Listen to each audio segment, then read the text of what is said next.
બકરી પાળી શેઠે અને મોટાભાઈ કીધું મોટાભાઈ કે આ બકરી સારવા કોણ જાય બુઢીનો ઉપયોગ કરો કે શું દુકાને બોર્ડ માર્યું હકુભા દુકાને બોર્ડ માર્યું શેઠે કે અમારી બકરી જે ધરવી આવે એને રૂપિયા 500 એક દિના 500 રૂપિયા એ સમયમાં બકરી ધરવાની લાઈન થાય કે આખો દી બકરું સારવાના જો 500 રૂપિયા મળતા એટલે કે લાવો શેઠ તમારી બકરી હું લીધા શેઠ શું કે લઈ જાવ એનો વાંધો નહીં પણ પાછા હાજે લાવશે ને તો બકરીને ખવડાવ્યો ખાય તો ભૂખી તો રૂપિયા નહીં મળે ન ખાય તો ઢળાઈ ગયેલી તો 500 રોકડા આપી દે રોજ એક જણો બકરી લઈ જાય હાજે બકરીને ધરવીને લાવે અને શેઠ હોશિયાર આવી ગયા બાપા જોઈ લો શેઠ રજકો કાઢે ગદબ બકરીને કે ગીધી ગીધી ગીધી અરે અમને માલધારીને ખબર હોય બકરું ગમે એટલું ધરાઈ ગયેલું હોય રજકો દેખાડો ને એટલે 2 ફૂદડા તોય કાપ્યા વગર રહે નહીં કટકટ બકરી રજકો ખાય ને શેઠ જો કાઢું ભૂખી છે નીકેલ આખું ગામ ધરાણું પણ બકરું નો ધરાણું ગામ આટીએ સડ્યું કે ગામ ભેગું થયું કાં બકરી નહીં કાં ગામ નહીં કરવું હું આખું ગામ પણ કોઈને 1 રૂપિયો શેઠે આપ્યો નહીં મગનું ગામ ભેગું છું ને તાજા સરપંચ થયેલા બાપુ જતા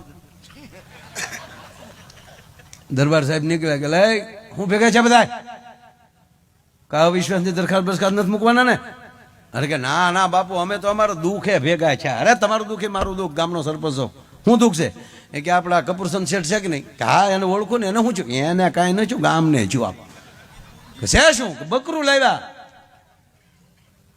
તેમાં શું વાંધો નહીં દુકાને બોર્ડ માર્યું જે ધરવી આવે જે બકરી ધરવી દે એને 500 રૂપિયા આપે કેટલાને મળ્યા કોઈને નહીં કે કેમ શેઠે શરત કરી કે આવીને એને ખવડાવવાનું ખાય તો ભૂખી તો મળે નહીં અને આવીને શેઠ છે તો ગદબ રચકો ખવડાવે બકરી 2 ફૂદડા તોડે અને ઓલાનો આખો દી ફેલ જાય અરે ગાંડાવ આવું ન કહેવાય અમને ન કહેવાય અમે સરપંચ કરે છે હોય ગાંડાવ સવારમાં સરપંચ ગયા શેઠ જેમાં સરપંચ કાકા આવો બકરી ક્યાં બકરી લાવો તમને મોટા માણસ થોડી દેવાય અરે કે 500 ક્યાં નાના છે બાપા અને ક્ષત્રિય આ ભવની ભીડ ભાંગવા ગામની ભીડ ભાંગવા જ ઊભા થાય અરે કે સરપંચ કાકા તમને અરે નહીં શેઠ એમાં કાંઈ ચિંતા ન કરો નહીં બાપા આખા ગામનો વારો આવી ગયો તો હું કેમ બાપા બાકી રહું મને એમ થાય ને કે તમારું બકરું હું ધરવી દઉં લઈ ગયા બાપુ વાડીએ રજકો વાટ્યો રજકાની કોળી હાથમાં લીધી હાથમાં નાની પરોણી લીધી બકરીને કીધું ગીધી બકરી જ્યાં રજકો ખાવા તો મોઢા ઉપર ફડાક દઈને એક મારી તો બકરી આટી મારી ગયો પાછું કીધું ગીધી પાછી બકરી ઘડી ભૂલી ગયું કરી લાવી હમણાં કટકટ તા તો બાપુએ એક ફડાકો માર્યો તા પાછી બકરી આટી મારી ગયો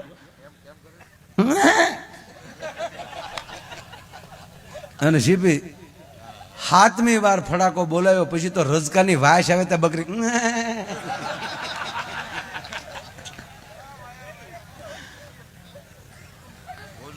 બાપુ 2 કલાકમાં છે ને બકરીનું મોઢું આવું કરીને જાઓ કાંડર કરડી ગયું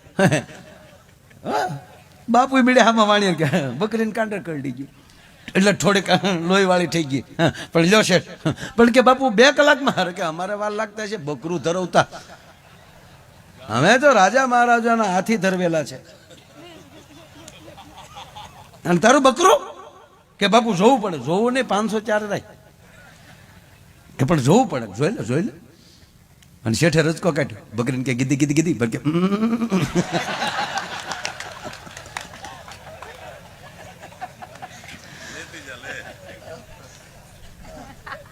શેઠને છું કે 500 જાયો પાછું કીધું ગીધી બકરી કે મોઢે ઠેઠ અડાડ્યું ને કીર્તિભાઈ તો ફ્રૂ કરીને ભાગી ગઈ બાકી રજકા હામું ન જોયો રિવેસ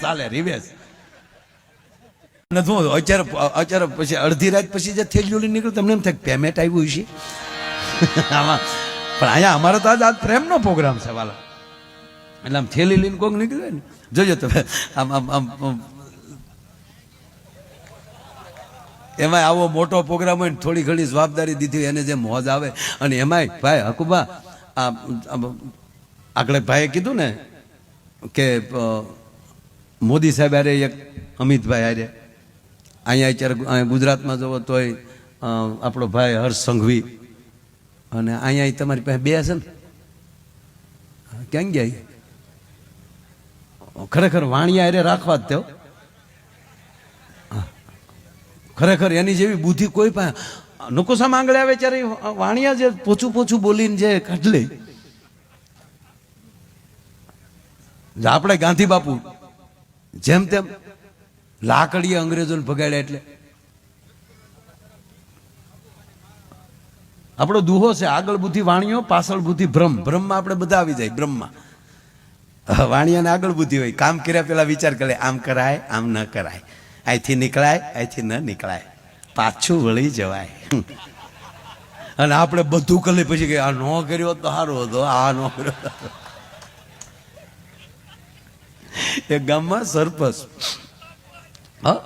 અને ગામમાં એક વાણિયાનું ઘર બેઠા. એટલે કહું છું ભાઈ, પાછા માઇકમાં પાછું હવે પાછું એવું થયું છે, અને પાછા એમ કહે કે તમે અમારા સમાજ વિશે બોલ્યા છો, માફી માગો. એડવાન્સમાં માફી માગી લઉં છું. અહીંયા બેઠા છે એટલે સારી જ વાત કરું છું, કોઈ ટુકડો કાઢીને બીજું ન મૂકતા. અને એક તમને સમાજને કહું કે અમે અહીંયા બેઠા હોય ને જે બોલતા હોય ને પછી ટુકડા આવે તો તેથી સાંભળવા વાળા ગાંડા હશે, તે સાંભળી લીધું હશે. એ આડાવાળા ટુકડા કરીને મિક્સિંગ કરીને મૂક્યું હોય એટલે કોઈએ કોઈનું હાસું માનવું નહીં. હા, આ તમને પગે લાગીને કહું. એટલે હું અત્યારે તમને અગાઉ કહી દઉં. ક્યાં જાય વાણિયા, ક્યાં ગયા ઓલો ભાઈ? એક વાણિયા ત્યાં, એક અહીંયા વાણિયા બેઠો મારી પાસે. હું ખરેખર વધારે પ્રોગ્રામ તમારા કરું છું. જૈનમ જયતી સાસનમ પોચા પાલીતાણા નજીક પડે ને મારે, 1.5 કલાકમાં એ રાજી થઈ જાય, અમે રાજી થઈ જાય. ચરચ માયાભાઈ મજા આવી ગઈ, બહુ ચરચ. અને આમ જો કાંઈ ધડલન કાંઈ રઘુ ખ્યા એવો પ્રોગ્રામ જ નહીં કરવાનો. આજે કેમ આપણે ધડ ધીંગાણ એવું કાંઈ નહીં. એક જગ્યાએ મેં જે ચાલુ કર્યું દાવડા મગડા મને કે ધીરે ધીરે છોકરા ડરે છે ભાઈ, પાર્ટીના સાચિયા પીતા જાય. એ જોજો, એ કોઈ દી ભેહે ન રાખે. ભેહ કે તોય સાતીના પાટિયા બે ભે ભાર લાગે. શેઠ હું રાખે બકરી. એક શેઠે બકરી પાળી. શેઠે બકરી પાળી ને એટલે હવે બકરી તો લઈ આવ્યા. એટલે મોટા ભાઈ નાના ભાઈને કીધું, મોટા ભાઈ બકરી લાવે પણ સાડવા કોણ જાય? રોજ થોડું વેચાતું ઘાટ લાવવાનું હોય, સાડવા તો જવું જોઈએ. હું કે બુદ્ધિનો ઉપયોગ કરો. બકરીનું દૂધ મહાન હોય. ગાંધી બાપુ બકરીનું દૂધ ખાતા એટલે દેશને આઝાદી મળી છે. લે, ગાંધી બાપુ અરે બકરી હરખાડી. પણ એને ખબર છે ગાંધી બાપુની બકરી કઈ બોરડીને પાલો નહોતી ખાતી, કાજુ બદામને પીસતા ખાતી. એક મોટી જવાહરભાઈ લાવતા કાજુ,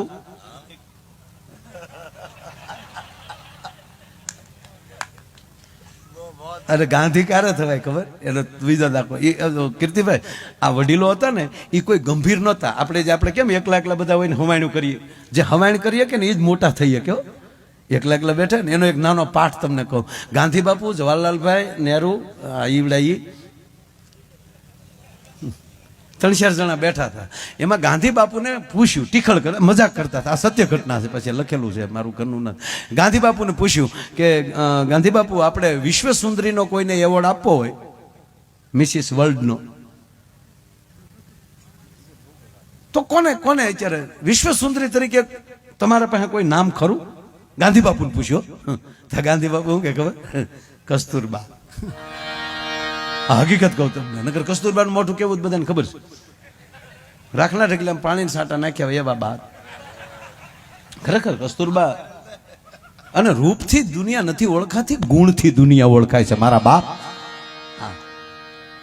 એટલે ગાંધી બાબુ કસ્તુરબાનું કીધું તો બધા દાંત મેળ્યા કાઢવા. કસ્તુરબા દૂર બેઠા હામીની ઓસરીમાં રેટીઓ કાઢતા હતા. એટલે ન્યાલી કસ્તુરબાએ હાથ કર્યા, હાડલામ કરી કે હું દાંત કાઢો છું, અહીંયા આવો. એ બધા અહીંયા ગયા. રોયા હું દાંત કાઢો, ટીખળ હું કરતા હતા? કે બાપ કાંઈ નહીં વાત કરો. એ કે અમે ગાંધી બાપુને પૂછતા હતા. કસ્તુરબાઈ ગાંધી બાપુ જ કહેતા, બહુ સારું ભળતું. બાપુ ને બા. હા હકીકત. તે ગાંધી બાપુએ કે તમે આનંદ કરતા હતા કે નહીં વાત કરો. તા કે અમે અમારા બાપુને ગાંધી બાપુને પૂછતા હતા બા કે વિશ્વ સુંદરીનો એવોર્ડ દેવો હોય તો વિશ્વમાં રૂપાળું કોણ?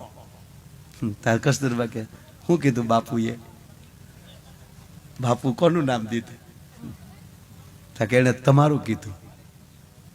તા બેઠા બેઠા હું કે ગાંધી બાપુ કોઈ દી ખોટું ન બોલે.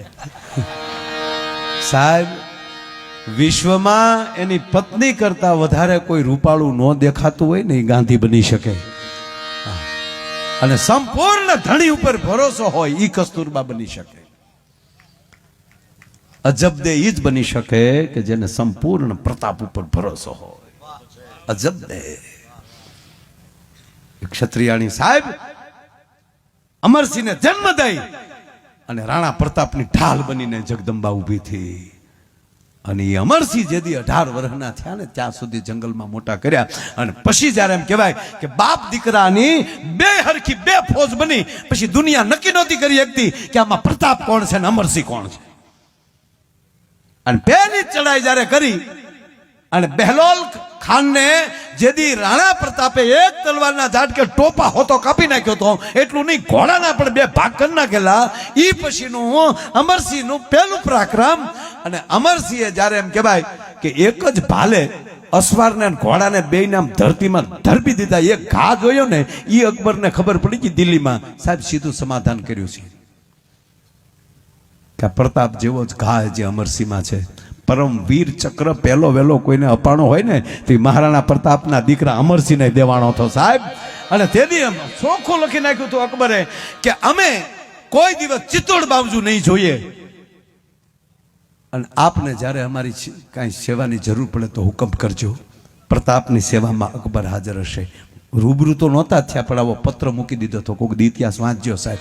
એક જ અમરસિંહના ભાલાના ખાય કે આનો ખાય બાપ જેવો જ છે. આ બધા ઇતિહાસો વાંચવાની જરૂર છે.